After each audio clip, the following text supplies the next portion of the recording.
नमस्कार, मी सुनील. आपण पाहतात आवाज इंडिया मराठी. महाराष्ट्र शासनाने जनतेच्या समस्या सोडवण्यासाठी एक महत्त्वपूर्ण शिबिर आयोजित करण्याचा निर्णय घेतला आहे. जिल्हा अधिकारी श्री दिलीप स्वामी यांनी या अभियानाची माहिती दिली असून आजपासून 25 मे पर्यंत हे शिबिर राबवण्यात येणार आहे. अभियानात जनतेच्या विविध समस्या मंडळ स्तरावर सोडवण्यासाठी शिबिर घेण्यात येणार आहे. या शिबिराअंतर्गत महाराष्ट्र शासन विविध उपक्रम राबवणार आहे.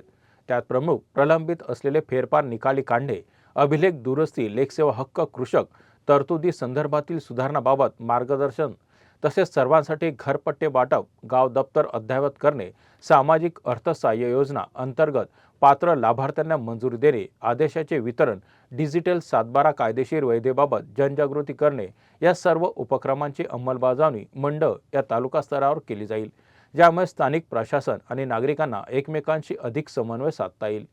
महाराष्ट्र शासनाच्या उपक्रमामुळे जनतेला सोयीस्कर आणि तात्काळ सेवा मिळण्याची आशा आहे.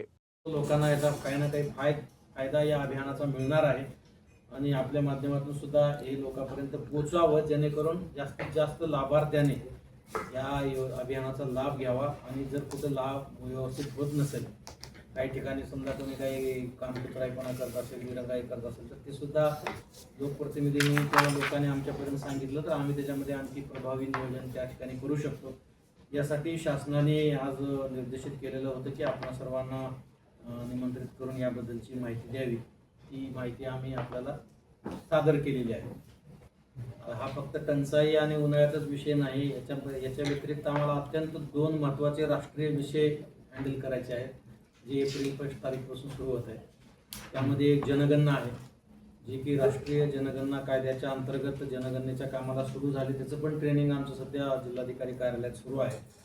त्यामध्ये सुद्धा जिल्हाधिकारी हे प्रधान जनगणना अधिकारी आहेत आणि पूर्ण महसूल यंत्रणा त्याच्यामध्ये असणार आहे. आणि दुसरं, आजच भारत निवडणूक आयोगाची VC झाली आमची. त्याच्यामध्ये आपल्या मतदार यादी अपडेशनचा जो SIRचा कार्यक्रम आहे, तो कार्यक्रम सुद्धा एप्रिलमध्ये सुरू होण्याची शक्यता आहे. तुम्हाला माहिती आहे, बाकी सर्व राज्यात ऑलरेडी सुरू झालेला आहे, पण आपल्याकडे स्थानिक स्वराज्य संस्थेच्या निवडणुका असल्यामुळं राज्य निवडणूक आयोगाने विनंती केली होती, त्यामुळं भारत निवडणूक आयोगाने थोडी सूट दिली होती.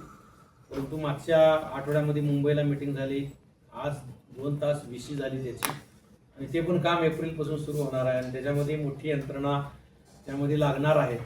आणि त्याच्यासोबतच आता टंचाई पण हळूहळू समोर येत आहे, तापमानामध्ये वाढ होत आहे.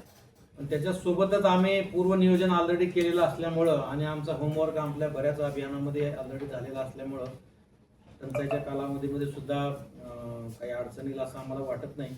आता आम्ही याचं उन्हामुळं लोकांचा प्रतिसाद कमी मिळू नये म्हणून आम्ही सकाळचं नियोजन याच्यामध्ये करतो आहे. सकाळी लवकर तापमान वाढीच्या अगोदर आणि किंवा मग तापमान दुपारी 4 नंतर याचं नियोजन करतो, जेणेकरून जास्तीत जास्त लोक त्या ठिकाणी उपस्थित राहतील.